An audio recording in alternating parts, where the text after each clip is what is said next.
Hello, are you ready for our final maths lesson of the week, finishing off our multiplication learning? So, what we're going to do today is we're going to add a final step to our multiplication, and we're going to be writing proper multiplication number sentences. Okay, so we're going to start off like we've done last week and the beginning of this week by finding out how many groups we've got and how many objects we've got in each of our groups. So I'm going to start off by counting my groups. Okay, so count with me. 1, 2, 3, 4 groups. That's nice and easy. We can all do that by now. 4 groups. Then I want to know how many things, objects, are in each of my groups. So I'm going to count my first group. 1, 2, 3, 4, 5. 4 groups of 5, and we know when we multiply, our groups are all equal. They're all the same. So 4 groups of 5. Now, how we've been doing it before is we've been writing an addition number sentence, and we've been adding 4 5s. We've been adding 5, add 5, add 5, add 5, which is fine when we're only adding a few things. But if we were multiplying, if we had lots and lots and lots of groups, it would take us a very long time to write that number sentence.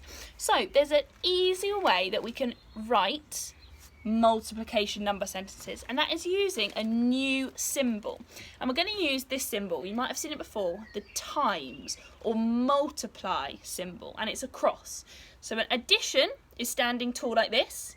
Multiplication is standing sideways. So it looks like that.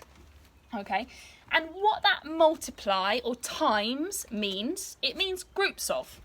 If you see that, it means groups of. Okay, so you can remember that to help you what that means. But we say times or multiplied. So what I'm going to do, I'm going to write out my sentence again, but I'm going to swap the words groups of with my multiplication symbol, okay, to write a number sentence. So I've still got 4 groups, so I'm going to write 4 groups of. But instead of writing groups of, I'm going to put our symbol, times or multiply, multiplied by, and then I've still got 5 in each group. So we can say 4 times 5, or 4 multiplied by 5 equals. And then we can find the answer in the same way as we have done earlier in the week. We can use a number line to show our jumps in our groups, or we can count in 5s. And I'm going to count 5, 10, 15, 20.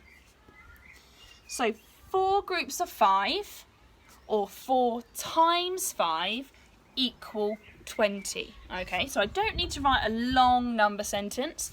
I can just write 4, that means 4 groups, times 5 things in each group. Okay, so this means I've got 4 groups, and in each group I've got 5 things. Okay, just like I've got here.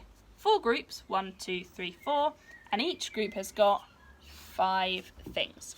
So I want you to have a go today. Look at the pictures. Start by writing how many groups you've got and how many are in each group. Then have a go at swapping the groups off for your multiplication symbol, and have a go at writing your own multiplication number sentences. And don't forget to find the answer and write it in the number sentence at the end. Good luck.